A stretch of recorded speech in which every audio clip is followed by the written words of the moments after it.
reporting for 22 अप्रैल को पहलगाम में 26 लोगों की हत्या आतंकियों ने कर दी, जिसका विरोध पूरा देश कर रहा है। देश के साथ साथ विदेशों से भी पाकिस्तान में लोगों की आलोचना हो रही है। हमारे साथ में कुछ लोग हैं जो लगातार प्रदर्शन कर रहे हैं, इंसाफ मांग रहे हैं वो लोगों के लिए जिन लोगों की जान उस घटना में गई थी। मैम, आपसे शुरू करेंगे, क्या डिमांड है आप लोगों की, क्या मांग कर रहे हैं वैसे? देखिए, हम उड़ान एक कल्चरल ऑर्गेनाइजेशन है, उनके तरफ से आए हैं। और जो ब्रूटल एक्ट हुआ था पहलगाम में पिछले 22 तारीख को, उसी के सॉलिडारिटी में हम आए हैं। एज आर्टिस्ट हम लोग इस सॉलिडारिटी में आए हैं ताकि हम लोग इंसाफ मांग सके जो हुआ है वहाँ पे गलत, उसके लिए, और सरकार से अपील कर सके कि हम लोगों के लिए और पूरे भारत के लिए एक मैसेज दे ताकि लोग डरे नहीं और सामने आए और इस तरीके का जो टेररिज्म होता है, ऐसे एक्ट्स जो हैं उनको रोके। तो ये हम इंसाफ भी मांग रहे हैं और सरकार को एक तरीके से हम मैसेज भी देना चाह रहे हैं कि वो इसके लिए ठोस कदम उठाएं। सर, आपसे जानेंगे, जिस तरीके से घटना हुई, हिंदुओं की पहचान करके, नाम पूछ करके उनकी हत्या की गई, लगातार ये उस तरह की घटना वहाँ होती रही, पहली घटना नहीं है और यकीनन अंतिम भी नहीं होगी। कैसे देखते हैं इस चीज़ को? क्या सरकार को कदम उठाने चाहिए? कि नागरिक होने के नाते आप क्या मानते हैं? हमारा भी मकसद यही है कि सरकार को एक ठोस कदम उठाने के लिए मजबूर किया जाए।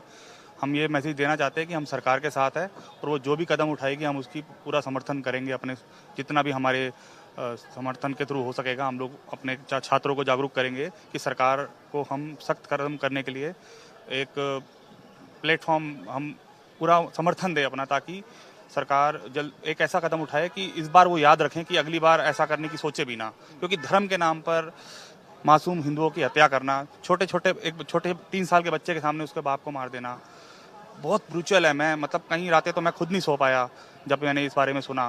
तो आत्मा को झकझोर दिया है इस घटना ने हमारी। और इस बार मांग है सरकार से कि कुछ करे, ठोस कदम उठाए। इस बार कुछ नहीं किया तो शायद हम दुनिया की सबसे कमज़ोर कौम में गिने जाएंगे। वो नहीं होना चाहिए। सबसे खास बात ये देखा गया, इस बार कुछ प्लानिंग चल रही है, लगातार सीरियस मीटिंग कर रहे हैं मिनिस्टर से, जो रक्षा मंत्री हैं उनसे मीटिंग चल रहा है। क्या लग रहा है कि इसका कुछ ठोस होने वाला है या क्या सिर्फ इतना सहता रहेगा हिंदुस्तान इस तरीके की जो दगाबाजी है पाकिस्तान की तरफ से? नहीं, हम लोगों ने बहुत विश्वास के साथ अपनी सरकार को चुना था और हमें ये लगता है कि जिस प्रकार से लगातार मीटिंग्स हो रही हैं, बैठकें हो रही हैं, आज हम खुद सड़कों पर हैं, हमें ऐसा लगता है कि सरकार को ये सब भी आपके चैनल के माध्यम से भी दिखाई देगा कि हम सड़कों पर हैं, हम अपने काम पर नहीं हैं। और सरकार, हमें लग रहा है कि इस बार सरकार जो है वो कुछ ठोस कदम उठाएगी और हम तब भी, फिर भी ये विश्वास होने के बाद भी हम आपको सड़क पर दिखाई दे रहे हैं। तो इसीलिए दिखाई दे रहे हैं कि सरकार इस बात को बहुत अच्छे से समझ ले कि हम उनके साथ हैं, अगर वो बदला लेते हैं तो, अगर वो सबक सिखाते हैं तो, और आगे से सुनिश्चित करते हैं कि ऐसा कुछ नहीं होता है, तो हम सरकार के साथ बिल्कुल खड़े हैं।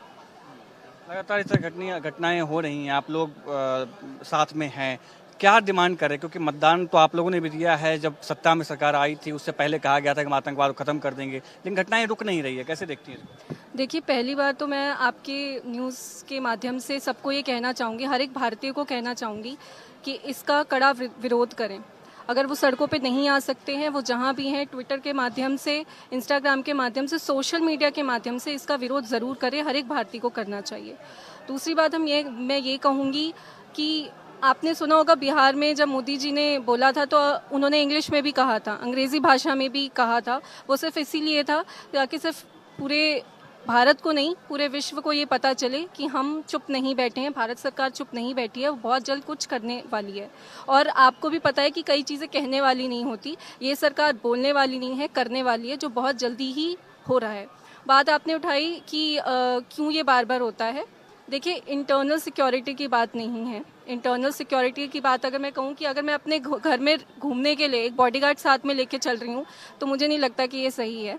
तो एक ऐसे लोग जो शांति नहीं चाहते, जो एक तरह के सिर्फ अशांति को ही हर जगह फैलाना चाहते हैं और निहत्थे लोगों पर आए हैं, मैं हमेशा इस बात को हर जगह यही कहती हूँ कि अगर उनमें हिम्मत है, हमारी सेना है, उनसे लड़ें, मासूमों से नहीं।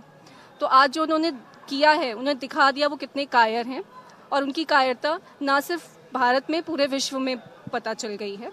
तो जिस तरह से मोदी जी कर रहे हैं बहुत अच्छी बात है और आगे भी करना चाहिए। मैं हमेशा इस चीज़ को बोलती हूँ, आज पानी छिना है, कल रोटी छिनेगी, आगे भी आपको दिखेगा। तो ये पूरी तरह से हम उड़ान के लोग हैं और हम पूरी तरह से सरकार के साथ हैं। वो जो भी कदम उठाएगी हम हमेशा उनका प्रोत्साहन करेंगे। करेंगे। ये बहुत अच्छी बात आप लोगों ने बताई कि देश की जनता जो है सरकार के साथ में है। क्या प्लान है, जैसे सिर्फ क्या कैंडल मार्च निकल जाने से या इस तरह के पोस्टर लेके निकलने से क्या न्याय हो पाएगा, आपको लगता है, जो 26 मौतें हुई हैं उसके? कैंडल मार्च निकालने से और इस तरह से हमारा जो एक तरह से हम लोगों को जगाने का प्रयास कर रहे हैं, ऐसा नहीं है कि लोगों पे इसका मैसेज नहीं जाएगा। आप देख सकते हैं कि आसपास के लोग यहाँ पे रुक करके देख रहे हैं, हमारे इस मैसेज को पढ़ रहे हैं, इस संदेश को पढ़ रहे हैं और समझ पा रहे हैं कि हाँ ये किस लिए हम लोग कर रहे हैं। चूँकि हमारी दुश्मनी किससे है? जो इंसानियत को नहीं समझते, जो मानवता को नहीं समझते। तो हमारा ये मैसेज सरकार तक पहुंचाने का बस एक ही ध्येय है इसका, कि अब हमारे देश के लोगों को ये जागरूकता भी मिले और सरकार इस पे कुछ कठोर कदम उठाए। तो आप सुन रहे थे, जो आम जनता है वो सड़क पे है, किसी तरीके से ये चाहते हैं कि जो निर्दोषों के साथ में, जिन निर्दोषों के साथ में हत्या का जो एक जघन्य अपराध किया गया उसको कड़ी से कड़ी सजा मिले। देश के साथ लोग खड़े हैं, आप देख सकते हैं हाथ में पोस्टर्स लिए हुए हैं कि शांति चाहते हैं पर युद्ध से डरते नहीं, भारत के वीर कभी झुकते नहीं। इस तरीके के जो भी डिमांड्स हैं वो कर रहे हैं। सभी हाथों में पैम्पलेट्स हैं, सभी हाथों में एक डिमांड है और आंखों में एक उम्मीद है सरकार की तरफ से, विपक्ष के लिए भी, कि वो भी साथ सरकार का दे। हालांकि विपक्ष ने साथ देने की बात कही है, लेकिन कहीं ना कहीं एक विरोध का स्वर भी दिखाई दे रहा है। लेकिन आने वाला दिन बता पाएगा कि भारत सरकार किस तरीके से इस पूरे मसले को हैंडल करती है या किस तरीके से बदला लेती है। कैमरामैन हिमांशु के साथ में मैं आदित्य। इंडिया न्यूज की टीम इस